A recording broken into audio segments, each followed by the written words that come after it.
दोस्तों नमस्कार, स्वागत है आपका 4 PM पर। मैं हूं आपके साथ अदिति। ईरान ने खतरनाक बदला ले लिया है। जी हां, ईरान ने अब बॉम्ब गिराया है।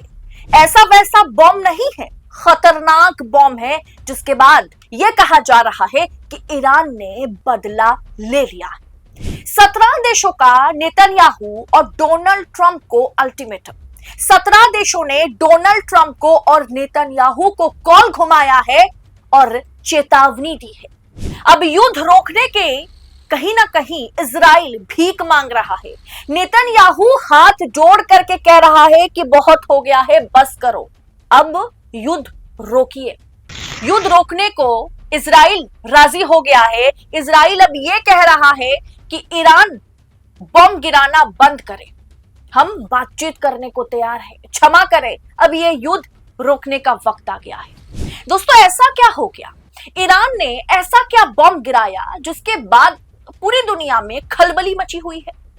क्या यह बॉम्ब किसी न्यूक्लियर वेपन से? कहा यही जा रहा है कि ईरान ने जो बॉम्ब गिराया है यह किसी न्यूक्लियर बॉम्ब से कम नहीं है। ऐसा क्या ऐलान किया ईरान ने? सब कुछ आपको मैं तफसील से बतलाऊंगी। दरअसल क्या हुआ कि ईरान के इस ऐलान से, या ईरान ने जो बॉम्ब गिराया है, उसके बाद इजराइल अमेरिका घुटनों पर आ गया है। 17 देशों का भयंकर दबाव है। 17 देशों ने अमेरिका में डोनाल्ड ट्रंप को, इजराइल में नेतन्याहू को कॉल करके बतलाया है कि अब इस युद्ध को रोकिए वरना हम मैदान में उतरेंगे। ईरान ने ऐसा क्या बम गिराया कि अमेरिका और इजराइल ही नहीं, 17 देश, एकदम 17 देशों में तहलका मच गया। दोस्तों, हाथ जोड़कर नेतन्याहू को क्यों कहना पड़ रहा है कि अब बस करो, बहुत हो गया है?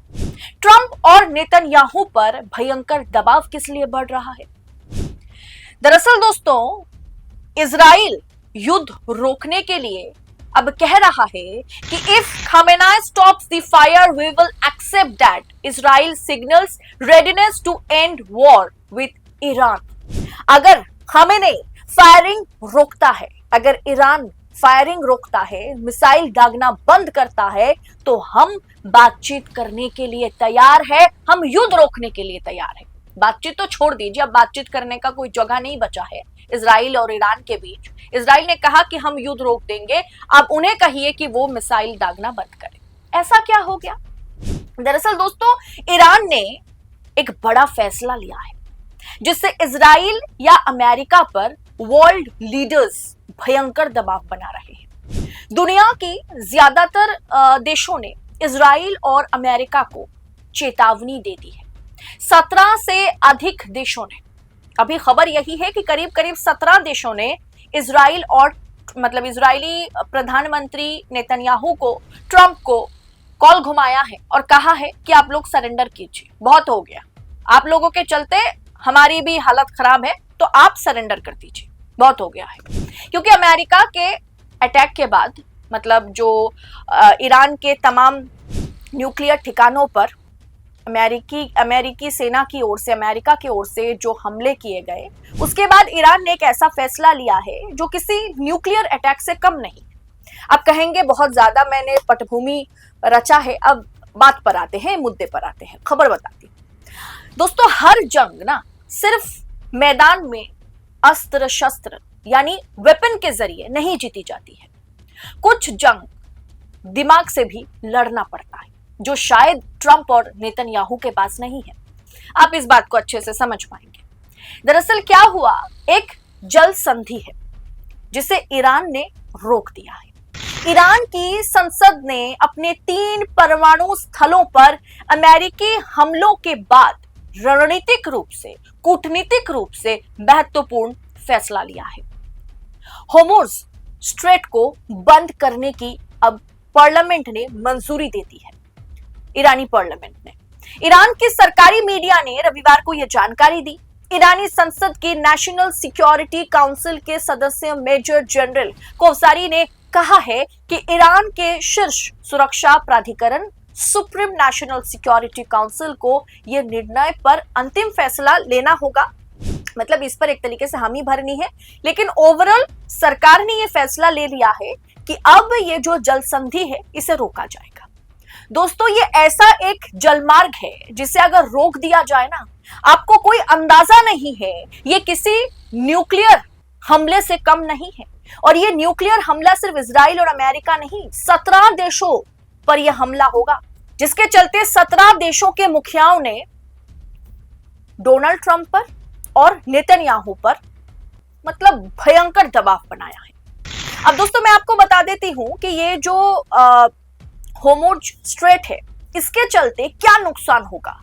और यकीन मानिए, जो मैं कह रही हूं ना कि ये किसी न्यूक्लियर वेपन से कम नहीं है, आप पूरी वीडियो अगर देखेंगे तो आपको पता चल जाएगा। ये वर्ल्ड व्यापार को पूरी तरीके से खत्म करेगा, वर्ल्ड बिजनेस को, वर्ल्ड ट्रेड को पूरी तरीके से इस पर बड़ा हमला करेगा। तेल की कीमतें बढ़ेंगी और वर्ल्ड इकोनॉमी में एक, आप कह सकते हैं कि अस्थिरता पैदा हो जाएगा। वैश्विक तेल यानी वर्ल्ड ऑयल खपत का 20% होर्मुज़ स्ट्रेट के माध्यम से ही होकर गुजरता है। इस तरह के कदम से मिडिल ईस्ट और अधिक अस्थिर पैदा हो सकती है, मिडिल ईस्ट में और ज्यादा प्रॉब्लम क्रिएट हो जाएगा। जहां पिछले 20 महीनों में तनाव बढ़ रहा है, गाजा, लेबनान में हमास और हिजबुल्लाह के साथ इजराइल का युद्ध, ईरान के साथ अब खुले तौर पर फाइट पर कहीं ना कहीं ईरान और इजराइल का ये जो मामला, इसमें अमेरिका का इन्वॉल्वमेंट कहीं ना कहीं पूरे मैटर को खतरनाक तरीके से तबाह किया है। और अब ईरान ने यह फैसला लिया है कि ये जो स्ट्रेट है इसे वो रोकने वाला है। ईरान के साथ संघर्ष, सीरिया में राजनीतिक अस्थिरता के चलते पहले से ही ये क्षेत्र जो है वो अशांति के दौर से गुजर रहा है। होर्मुज़ स्ट्रेट एक संकरा, आप कह सकते हैं कि अत्यंत महत्वपूर्ण जलमार्ग है। ये एक ऐसा वाटर रूट है जो फारस की खाड़ी को ओमान की खाड़ी और अरब सागर से जोड़ता है। ये उत्तरी तट और दक्षिण तट को जोड़ता है और ये जलमार्ग एकदम बीचों बीच स्थित है मिडिल ईस्ट में। ये जलमार्ग लगभग 167 किलोमीटर लंबा है, जो अपने सबसे मतलब आप कह सकते हैं सभी बिंदुओं को कहीं ना कहीं ये कनेक्ट करता है। लगभग 33 किलोमीटर तक सिमट जाता है। ये मतलब 167 किलोमीटर को वो एक तरीके से, ये जलमार्ग अगर कोई यूज करेगा मिडिल ईस्ट में तो करीब 33 से 40 किलोमीटर के बीच ये सबको कहीं ना कहीं हर एक रूट को कनेक्ट कर लेता है। तो दोस्तों, आने जाने वाले ये जो आप कह सकते हैं कि सी रूट है, समुद्री यातायात है, इसके लिए 3 किलोमीटर चौड़ी शिपिंग लेन बनाया गया है। होर्मुज़ स्ट्रेट फारस की खाड़ी से कच्चे तेल का परिवहन करने वाले तेल टैंकरों के लिए एकमात्र समुद्री मार्ग के रूप में काम करता है, जिससे ये वर्ल्ड मतलब आप कह सकते हैं कि वैश्विक ऊर्जा सुरक्षा के लिए दुनिया के सबसे महत्वपूर्ण क्रूड ऑयल इंपोर्ट कॉरिडोर में से एक बन गया है। सबसे ज्यादा महत्वपूर्ण क्रूड ऑयल इंपोर्ट कॉरिडोर, जिसे अब ईरान बंद करना चाह रहा है और ईरान बंद करने का ऐलान भी कर दिया है। बस कुछ हस्ताक्षर बाकी है, सरकार की ओर से इस पर मुहर लग गई है। प्रतिदिन लगभग 17 मिलियन बैरल तेल, या आप कह सकते हैं कि ये वर्ल्ड की कुल तेल खपत का लगभग 20 से 30% है, जो होर्मुज़ स्ट्रेट से होकर गुजरता है।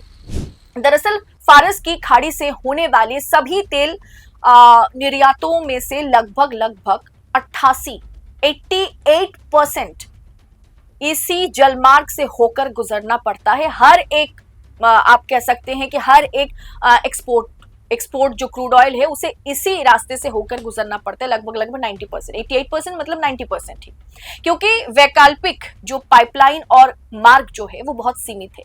तेल के अलावा दुनिया की लगभग एक तिहाई लिक्विड पेट्रोलियम गैस यानी एलपीजी भी इसी गलियारे से होकर गुजरती है। अब दोस्तों, ईरान ऑयल मिनिस्ट्री की ओर से लास्ट स्टेटमेंट यही है कि 17 देशों के पास एलपीजी और साथ में 17 देशों के पास जो है क्रूड ऑयल ईरान जो है वो एक्सपोर्ट करता है। अब ऐसे में अगर इस पर रोक लगा दिया गया है कि ये रास्ता अब आप यूज नहीं कर सकते हैं, जैसे अब हम पाकिस्तान एयर स्पेस यूज नहीं कर सकते हैं, Indian air space Pakistan use नहीं कर सकता है, पाकिस्तान को अगर बांग्लादेश म्यांमार जाना पड़ेगा तो वाया चीन जाना पड़ेगा या अरब सागर को घूमते हुए उसे जाना पड़ेगा, क्योंकि इंडियन एयर स्पेस पाकिस्तान के लिए बंद है। वैसे ही अगर इंडिया को बाहर जाना होगा, अफगानिस्तान जाना होगा, ईरान जाना होगा, तो वो पाकिस्तान का एयर स्पेस यूज नहीं कर सकता, उसे आप कह सकते हैं कि ईरान होता हुआ अफगानिस्तान जाना पड़ेगा, पाकिस्तान का एयर स्पेस बंद है। उसी तरीके से ये जो आप कह सकते हैं कि समुद्री रूट है, ये जो सी रूट है, जिसमें लगभग 88%, लगभग 90% क्रूड ऑयल का एक्सपोर्ट इसी जल रूट के जरिए, इसी जलमार्ग के जरिए, इसी सी रूट के जरिए होता है, उसे अब ईरान ने बंद कर दिया है। ईरान ने कह दिया है कि अब हम इसका इस्तेमाल किसी को करने नहीं देंगे। अब जरा सोचिए, 17 देश जो आप कह सकते हैं 100% इस जलमार्ग के जरिए ईरान से क्रूड ऑयल एलपीजी इंपोर्ट करता है, उन देशों का क्या होगा, जिसमें भारत भी है। दोस्तों, मैंने आपसे कहा ना कि हर लड़ाई जो है, हर जंग जो है, वो वेपन के जरिए, अस्त्र शस्त्र के जरिए नहीं जीती जाती, कुछ में दिमाग लगाना पड़ता है, जो दिमाग ईरान ने लगाया। और इसीलिए मैंने कहा कि ये किसी न्यूक्लियर बॉम्ब से कम नहीं है, ये किसी खतरनाक मिसाइल से कम नहीं है, जिसने 17 देशों पर इस तरीके से कहर बन के टूटा है कि 17 देशों के मुखियाओं ने अब ट्रंप को, नेतन्याहू को कॉल घुमाया और भयंकर दबाव डाला है कि आप सरेंडर कीजिए। इसीलिए नेतन्याहू की ओर से, इजराइल की ओर से यह कहा जा रहा है कि हम युद्ध रोकने के लिए तैयार है, बस ईरान मान जाए, ईरान मतलब अस्त्र शस्त्र गिराना, मिसाइल गिराना बंद करे, फायरिंग करना बंद करे, हम युद्ध रोकने के लिए तैयार है। ईरान के न्यूक्लियर ठिकानों पर अमेरिका के हमले के बाद ईरान ने जो पलटवार किया, जो खतरनाक बदला लिया, इस पर आपकी राय क्या है, कमेंट बॉक्स में हमारे साथ साझा कीजिए। और ऐसी तमाम खबरों को यूं ही पाने के लिए 4 PM न्यूज नेटवर्क के साथ बने रहें। आपका बहुत बहुत शुक्रिया। जय हिंद, जय भारत।